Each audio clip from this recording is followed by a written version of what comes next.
I'm Avery Davidson. Thank you for joining us for This Week in Louisiana Agriculture, the only TV show bringing Louisiana farmers and consumers together every week. My partner, Kristen Oaks-White, will join us a little later in the show with a very special Twila boost. As of this recording, Tropical Storm Cristobal is expected to make landfall in Louisiana. While it's not expected to reach hurricane strength, the storm has the potential of bringing a lot of rain to already wet farm fields across the state. In addition, the coastal areas are home to sugarcane fields where 60+ mile-an-hour winds might blow over some of the taller cane, making it difficult for growth and for harvest. We'll be keeping an eye on this storm and its aftermath in the coming weeks. It's been a busy few weeks at the state capitol as lawmakers have hustled to get work done in a shortened legislative session. The Louisiana legislature had to squeeze in the work of a regular 85-day session into about 45 days. That means a great number of bills were not heard, and the body had to focus on the most important issue, the state budget. Even still, a budget was not passed in time for the regular session to adjourn on June 1st. As Louisiana Farm Bureau Federation lobbyist Joe Mapes tells us, lawmakers did not miss a beat hammering out the details of a balanced budget. From day one, we kind of felt like we'd probably be going into a special economic development session just to deal with the budget. Well, that's kind of what's happened now. So there wasn't a whole lot of tension surrounding the budget on the way through the first session. And now I don't sense a whole lot of tension around the budget either, because we got a lot of federal money that's going to be coming in, similar to Katrina, but it's going to be coming in from the COVID. It should take care of some things for a couple of years. After that, we're going to have to start scratching around. The good news is, with this less tension around the budget, it gives us great opportunity to work together over there at the Capitol instead of some of the division that we've seen in the recent past. Now, to stay up to date with everything having to do with the Louisiana legislature, head over to our website, twilatv.org, where you can sign up for the Grassroots Government e-newsletter produced by the Louisiana Farm Bureau Federation. Summer is definitely not the time you think about sugarcane harvest. We're far removed from planting, harvesting, and grinding. However, workers all across Louisiana are gearing up for the 100-day grinding season by stripping down each processing plant. As Twila's Neil Melanson shows us, it's a lot of hard work. Here's what the Lasuka sugar mill looks like in the fall when it's blowing and going. Here's what it looks like right now. These silent mountains of metal are normally where sugarcane gets dropped off.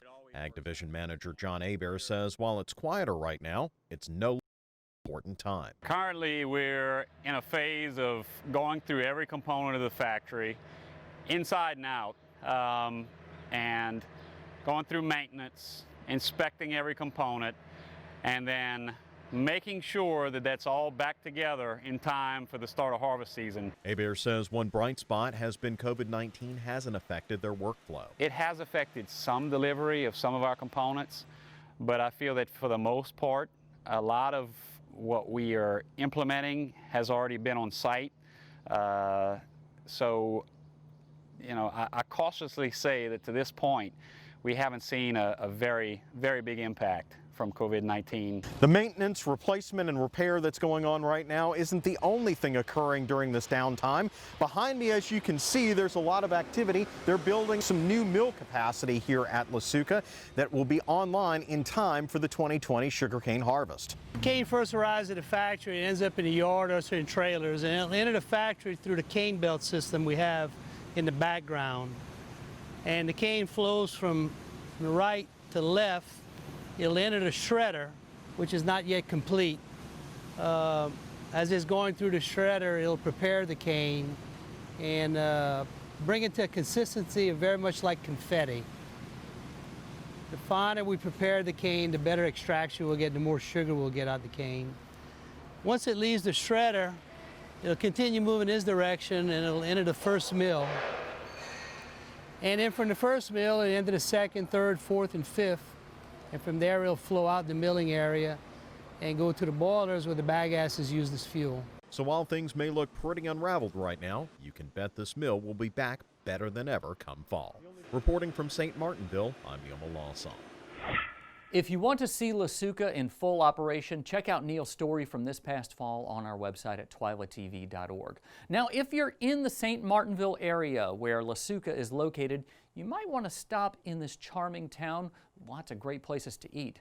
There are also lots of interesting places, including this historic marker a block off Main Street. The Notre Dame of Perpetual Succor Church was established in 1938 as a place of worship. It was done so as a means for two African-American priests ordained in 1934 to lead a congregation. They were among the first in the United States to do so, well ahead of the Civil Rights Movement, and installed in a mostly rural area surrounded by farmland.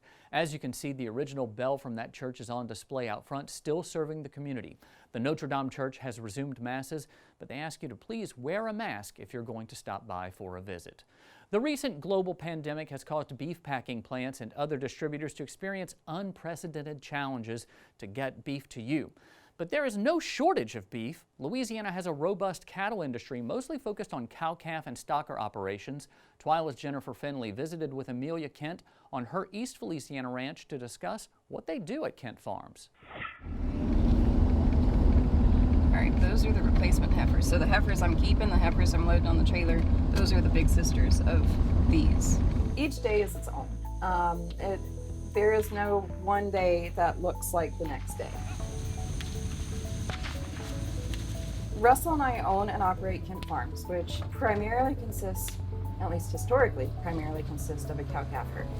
We have mama cows that produce calves each year, and the crop we sell are the calves that we need off of those mama cows. So that is at least half of our business model, the cow-calf model. Shipping is, an orchestrated process. It's the culmination of not just 7 and 8 months of a calf being born and outside, but the cow was pregnant for 9 months before that, and she had to be in the proper body condition for 3 and 4 months before that to get bred. So when those calves are getting on the truck in August, weighing 600 pounds, it's really the culmination of 2 years worth of effort to get there. One of the coolest things, I heard you use the word orchestrated, and something that really just took me off guard and was so beautiful was the participation from your neighbors. Mm-hmm. That everybody came in.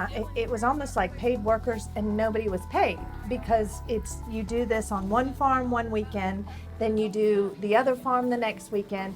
There's not a lot out there that I can just bring to mind, that kind of community effort that comes together in this way still. But it did that day. We're very fortunate to have a community and neighborly dynamic here. And I think that it exists elsewhere. It's just few and far between. It's harder to find.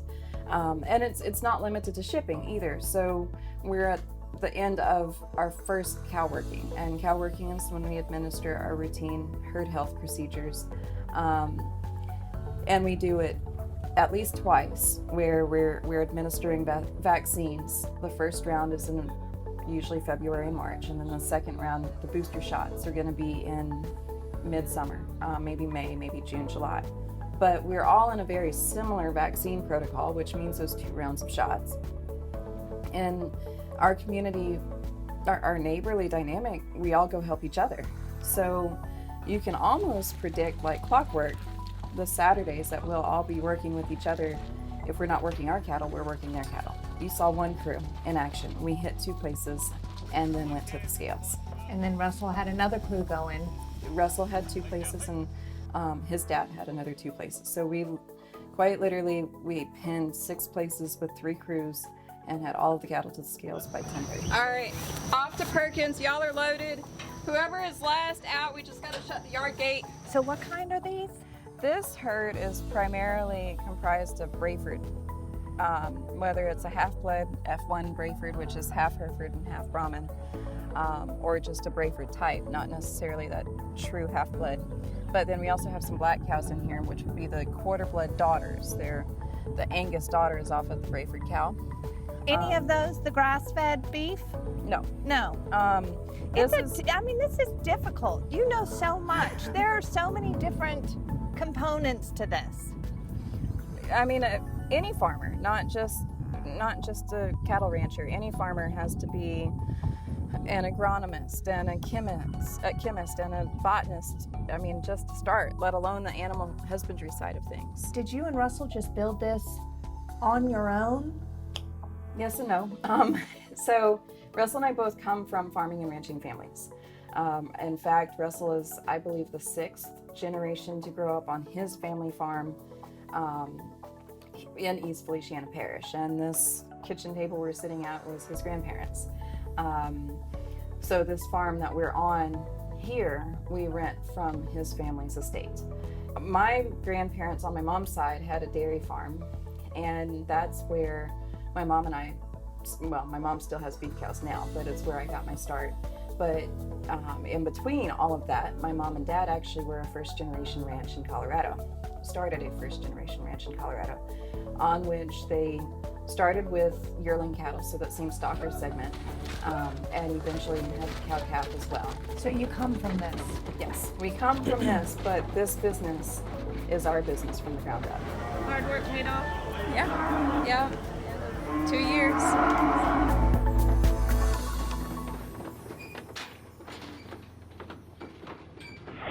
Now, since Jennifer shot that interview, Russell and Amelia Kent welcomed Avery Emerson Kent, a beautiful baby girl, into their lives. That happened on May 12th. Congratulations to the Kent family, and I can tell you with a name like Avery, she'll be smart, beautiful, modest, and also maybe a little bit geeky.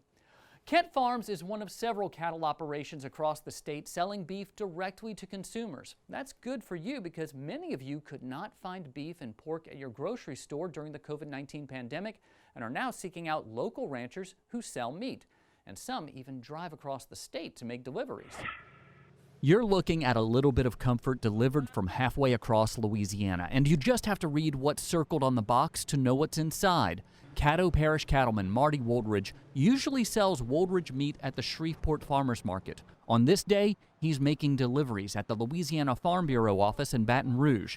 It's a sign of how his business has changed once shoppers began having trouble finding beef at grocery stores following the COVID-19 pandemic. We went from a very slow winter over the holidays and what have you to having meat on hand to selling out in a couple of days to a point where we're having to ramp up and process steers faster and faster, trying to stay ahead of the demand and actually wondering at what point we're going to run out. We keep increasing our business every year, but this is an increase that we never expected. Vacherie sugarcane farmer Greg Gravois was one of those people who ordered before the stay-at-home order, but he's no less thankful to have this truckload of frozen boxed beef. I can tell you what, this is a blessing at a bad time.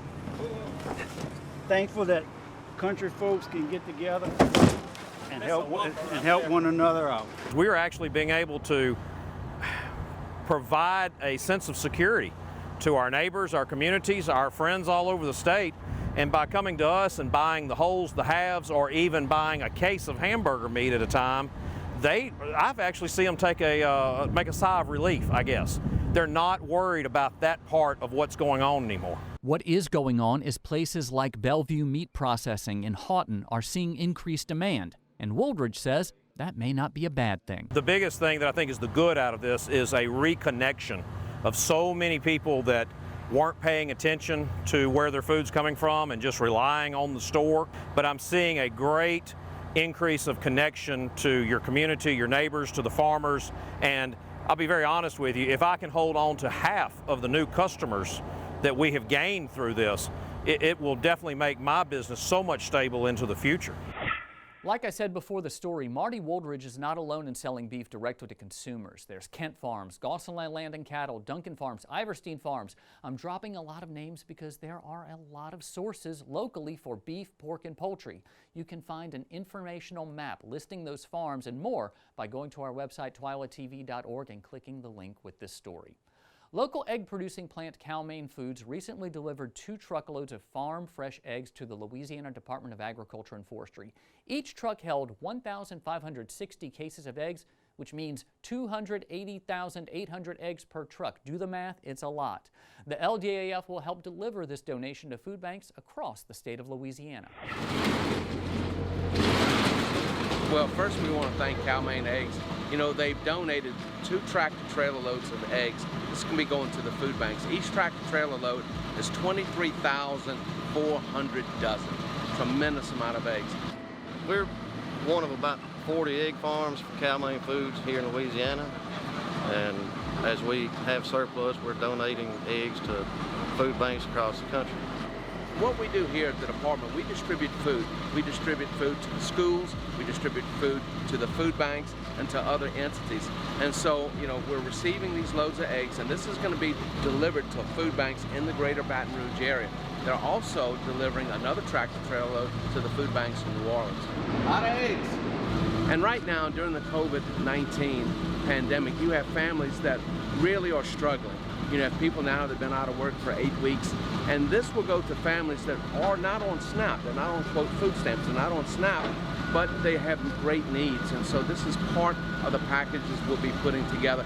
And I can tell you the food banks and, of course, ultimately the people that are going to receive this are very excited about this. This is a very, very generous donation. You think about 600,000 eggs, that's at least 300,000 meals.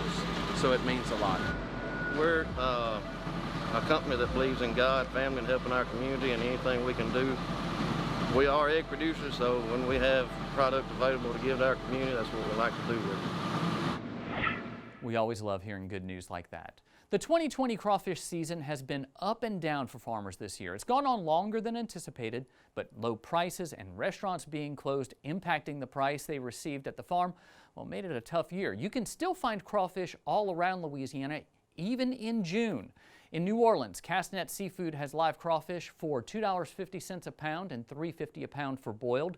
Sweet Tea's Crawfish in West Monroe has them for about the same price. Live crawfish are $2.55 a pound and $3.75 a pound for boiled. Louisiana Gulf Seafood in Pineville has live crawfish going for $2.25 a pound. Boiled crawfish are going for $4.45 a pound. Our friends at the Louisiana Crawfish Promotion and Research Board want you to have the best crawfish from the best place on earth, right here in Louisiana. So be sure when you go out, ask before you eat. Still to come on Twila, a day we've been waiting for more than 2 months. It's a story of prayers answered. But first, a treat from the Twila archives for Way Back Wednesday, Throwback Thursday, or whatever day of the week you're watching this. Stay with us.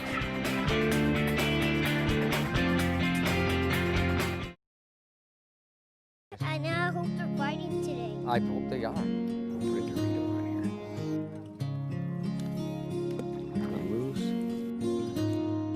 I got a fish! I got a fish!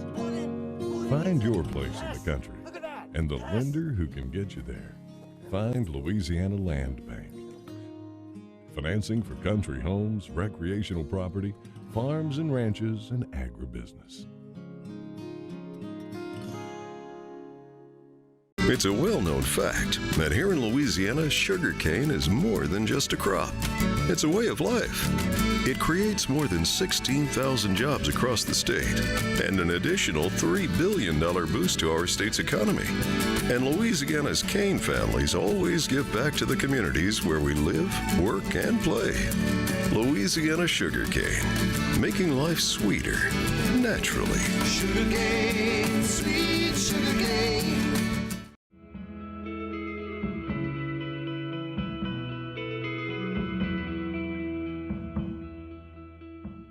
I'm a farmer. I am a farm wife. I am a cowboy. I am a grass farmer. I'm a businesswoman. I'm a conservationist. I am an advocate. I am a voice for Louisiana farmers. I'm always learning. I'm a husband. I'm a mom. I am a dad. I'm a granddad. I am a consumer. I grow the food that feeds your family, and I'm proud of it. I am Farm Bureau. I am Farm Bureau. I am Farm Bureau. I am Farm Bureau. I am Farm Bureau. I am Farm Bureau. I am Farm Bureau. We are Farm Bureau.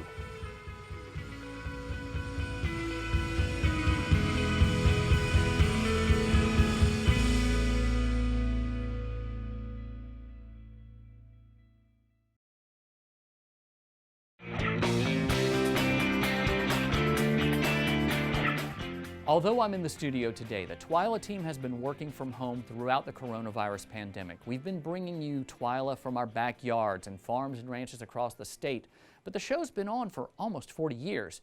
So we wanted to start sharing clips from the past shows of Twila. This week, we look back at a young farmer and rancher profiled told by the man who created this show, the person I call the voice of Louisiana agriculture, Reginald Wallace.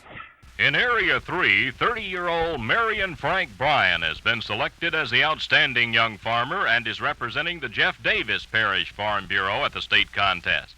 Bryan farms in excess of 400 acres of rice and 1,000 acres of soybeans. But unlike the other area winners, Bryan's parents did not farm. He explains. Slowly, and from my high school days, from small 4-H and FFA projects, and I liked the life and I liked the things that went along with it, so I went on from there. I went on to school, to college, and I rented a little bit of ground and kept it up as I went through school. During those early years, Marion worked for other farmers and maintained his small acreage just to keep in touch. I knew I had to stay around and not get out of touch, because if I got out of touch, I couldn't rent any land at all. So I kept my small acreage and worked for other farmers along until I got a chance to buy some equipment and rent a farm of my own. Marion points out that declining rice and soybean prices are his major concern, and he blames the recent grain embargo on foreign sales of U.S. grain for that decline. I guess I'm right along with everybody else that's in that kind of business. We're running on a real low price, and it's not doing really anybody any good. It's going to throw particularly this area into a pretty bad slump. My opinion about it, my own personal opinion about it, is I think we've sort of been had by the government, and I guess from what I can gather, a lot of other farmers think so also. My particular opinion about grain sales to Russia or anybody else in the world is if any of the other foreign countries are able to pay a certain price for a product, then I think the American public ought to be able to, if they need it that badly, they ought to be able to pay a little more. Marion and his wife Gloria have 2 children and are the Area 3 representatives from Jeff Davis Parish. We plan to share more of these with you as we continue bringing you this show. If there's something you'd like to see from the archives, head over to our website, twilatv.org, and let us know. Still to come on Twila, it's nothing less than a miracle, and I'm so glad that Kristen Oakes gets to share this story with us. The Twila Boost is next.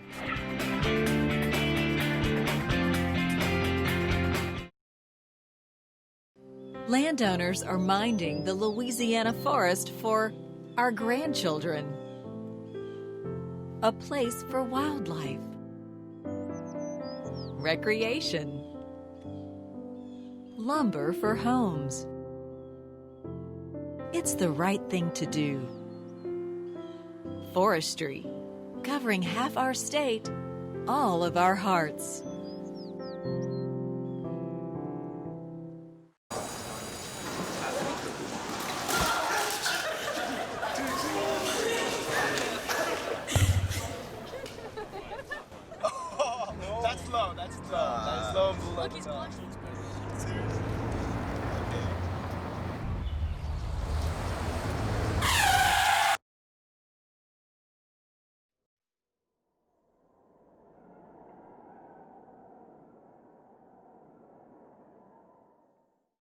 I'm Rudy Tempesta. I'm 92 years old.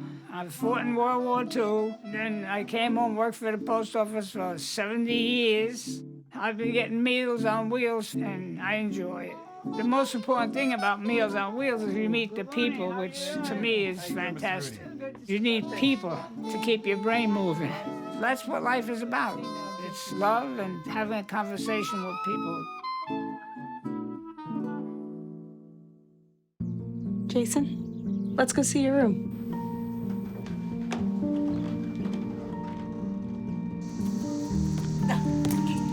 That's not right. How was it? Is it good?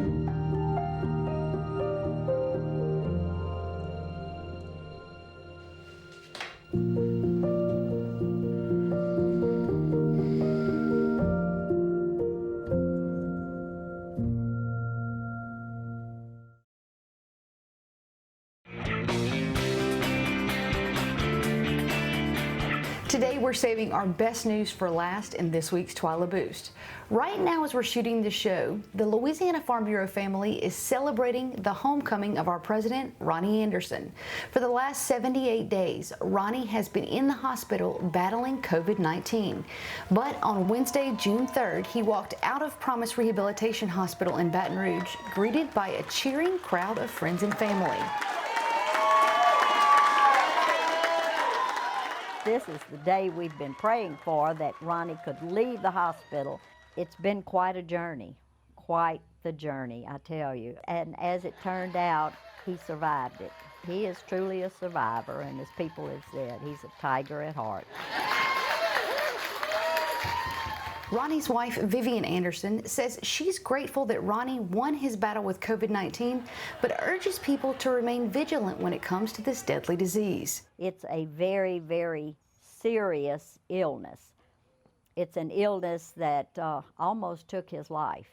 And for a few days there, we really weren't sure what would happen. And thankfully, the text went out and the Farm Bureau people came to the rescue, as well as hundreds of other people with prayers. And when we said that Ronnie was very sick and he needed a miracle, he got a miracle.